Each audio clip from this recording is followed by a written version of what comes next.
Пък имаме улица, Бижнарска улица, дето най-напред са заселили. Да. Дето баба. Да, дето нашата тята улица. Тя къде е? В кой край на Тя тук е, прямо Ленина. Като идете от самия от центъра, като и на тъй нагоре. Там са били първите къщи. Да. Беженци, като Бижнарска. Слягайте от школата, от дирето и прямо на асфальт. Си разказваше баба, че като тия тая улица, дето сел съвета, там било всичко гора си било. И всеки ти уже засели, а тук го познаха у нас, уже децената правят болнища, какво? Ама на баба помня като си байката и на дядо. Дядо така от тога ще боя на Оркозум. Как? На Оркозум, така, широки. Широки и вътре мужът е на връбс. Сега нагледам молодежи, имате така ви уже взимате. Партийните тоже така. Връща се, нали? Сега молодежи, като той пек, купил гащи и ги връзал се на връбс. А той пояс имаше ли? Носеше ли пояс? Пояс нося. И аз имах, какво даже го дадах на внуката уже, да възстъпават след като. И по някои години, като се женим на младия ждоде, уже иди сватбата и излява, трябва да дарим това. Жениха трябва да му дава пояси. На жениха обязателно има пояс. И стакан пояс. Аз даже го имах, се го давах. Пето го давах, да взел отиде червен пояс да бъде. Червен пояс. И шапката им бяха. Ти шапката от нас. Шапката, да. Шапката има го, кстати, още. Да ви гадам се. Аз гато възпова, той Пък тъй като ние станаем, уже тия младежа, тия не носят тъй да имат пояси, да отиват на урока с поясите, уже беше няма друго уже. Ходим, играем и такова, нямаше такова. А дядо и баба, като имаше такова.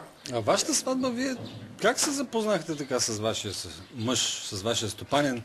Да се познакоми с тата. Как се оженихте? На седянката. Той ли на хората? Значи той дошъл на седянката. Ама как се е разбрал тъй, че ви харесва или че вие го харесвате въобще? Аз харесвам разходение. Даже аз... Някоя песен тъй пееше ли са примерно от другите? Моята майка не ме даваше, че много са там ора. 10-12 чуляка трябва да готвиш на уния ора. Или булката готви уже там, няма да изляват по-голямата. Пък моята баба, мама не ме дала. Пък моята баба, вода пусти. Седим на седянката и баба казва, тия не ме дават, как аз го искам. Нещо ми се понява, аз го искам. Аз като искам и ще рана лудо, да ти кажа. И ще готва лудо. И ще охаждам, и ще командо по му. Разбрали? Аз те исках, ма ти да скоро уседих. Сега не ме дават. Нашите не ме дават, имах една Лилия. Лилия ме удара един път. Ма би ме дава един друг, че той наследник и пък е мощерат. Има брат още, да са дели. От нея години гледа да бъде наследник. Че каквото да не строиш, повечето няма да купиш, то беше такова.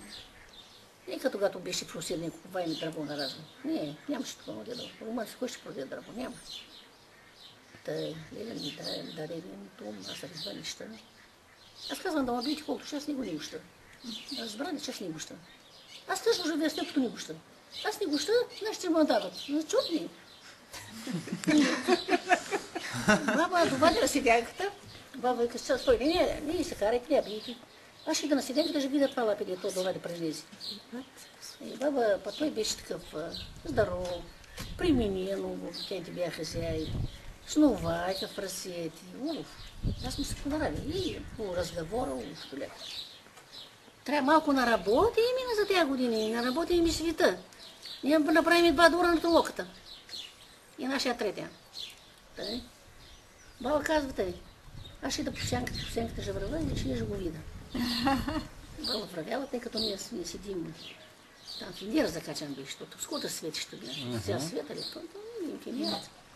Баба вървяла, по сянката вървяла и дошла. И това го видяла. И отишла и казала, няма какво да бити, няма какво да и съкарате, тлапите лубо. И баба му поддържа. Моята баба тя му поддържа. Да, така. Да. И аз си го живех. Ма той ме слуша.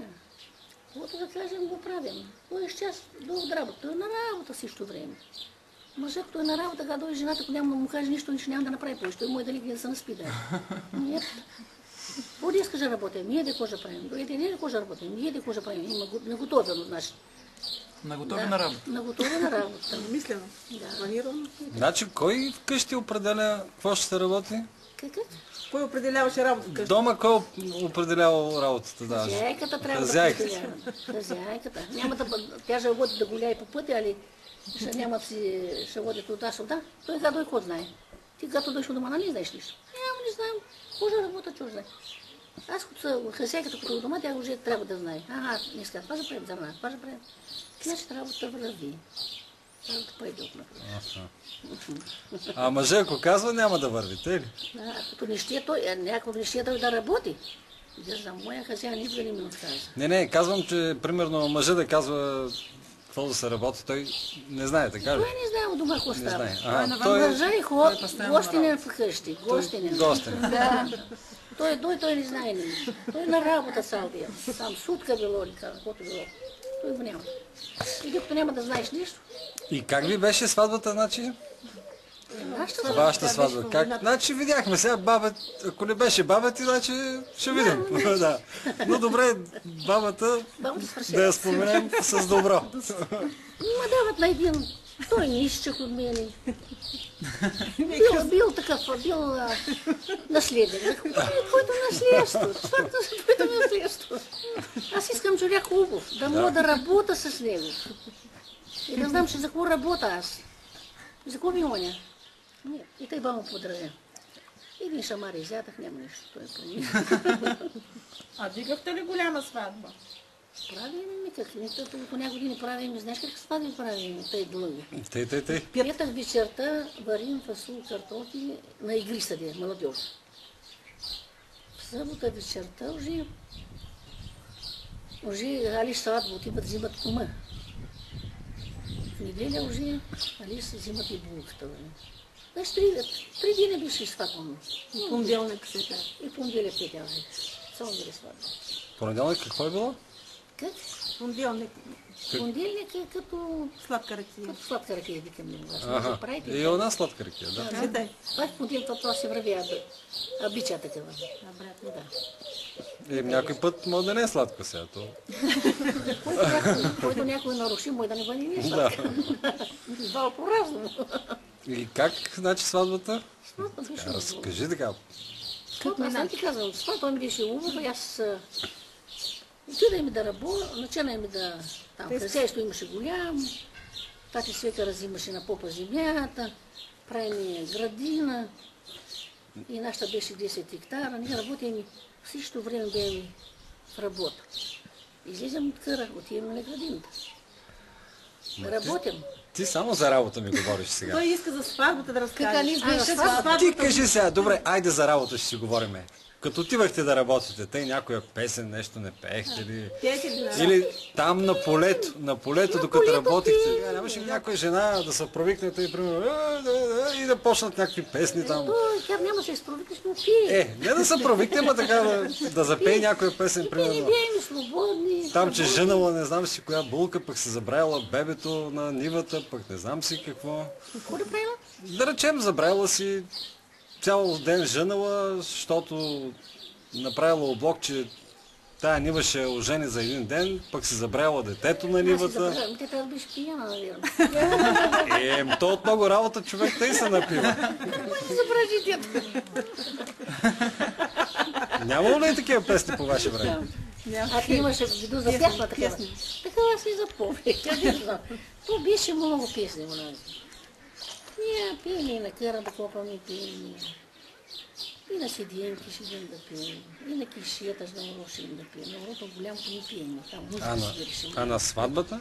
И на сватбата пием. Я сега кажи за сватбата сега. Никак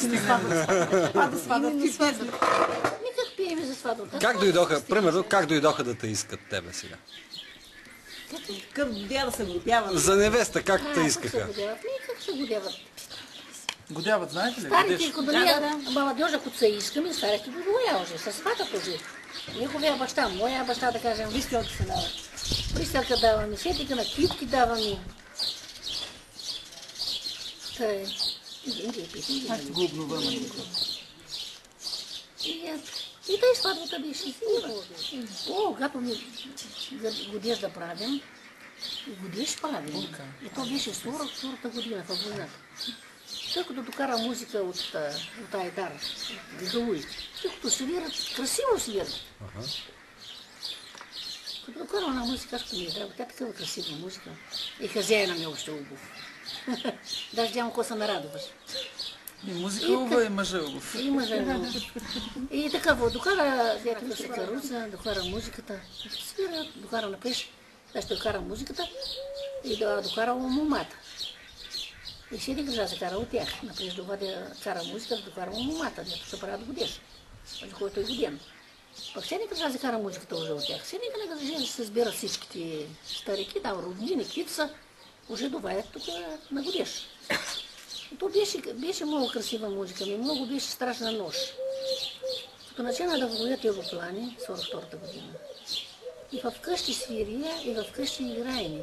И запушени цъклата даже. Самолета му го правея. И да види свет, и начина да бият, и да избият. Беше красиво, беше паршиви години. Шумно беше. Не знам, на мен беше раз аз исках, нашата мина беше любов. Ма просто ли времето беше? Ма каквото беше? Време като време. Младостта хубаво беше. Да. И тъй. Сега виделя. Цвирката дрънка ти накара ме изпращаш. Наведах се кога слънце изгрява. Изправих се кога слънце зайдува. Зададе се Ермирлия Гидия. Това е бригадира. Ермирлия Гидия се зададе. И ни ме пита, гладен ли си, жаден ли си? Ти си гладна ли, жадна ли? Али колко днеска на жени? Ме пита, колко днеска на жени? Понял? Па тя пясти, тия бяха записани, от рано тя пясти, то примеше, как тя времена аж доводят, как ще бъде то. Ние пясна ние ga пеем и тай, ма ние не знаем и това времена, че гато стана колхоза, гато са и вие бригадиери разни, гато вчера да нагонат на къра, да одем, и с малки деца одем на къра. Имаш по-никой, те даже не те знае, ти имаш еди колко хектара да копаш. Взимай си детето и време, ма няма каруца да те вози, то няма каруца. Взимай го на ръце и там му взимаш една дрежка да го загънеш, 2-3 палки да му туриш. И съм. Вот так. Като работиш, къде го оставяш детето? А там го оставиш под тоня накрити капканчетата и го оставиш и отиваш, копаш този хектар, беше маничък, като го остави, чушките създаде ала и не будта такова, го открити това е те. Аз като бягам от тоня край си побегам, да ми се удуши. Това падна, каквото има, то беше накрито, падна връзливо. Пък един път го взеха на къра, няма сколко. Попа, се зададе облак, сразу му тъй, се зададе, аз дори стигна да детето, то уже такова, начин да вали, ма тъй силен дъжд. И аз всички избяга, имаше ток направен, всички избяга по тока, и аз останах с детето в полето. И така силен дъжд и то ми взима дрейт, ми взима на тието парсалки. Аз го натисна, го натлачи, не ми го не. Аз пак натисна другия парсал, го натлачи. И той сита там, аз го крия детето, аз да го скрия, дали се дави то. Дето не да му бали, като ми няма да. Ще е сейна. А тъй беше страшно. И никой не те пита, и взимаш детето, си никъде си довадиш у дома. Какво си оставиш детето на кър? Няма. Трудно беше. Седика на втората уже уносиха моята майка. Мария первата.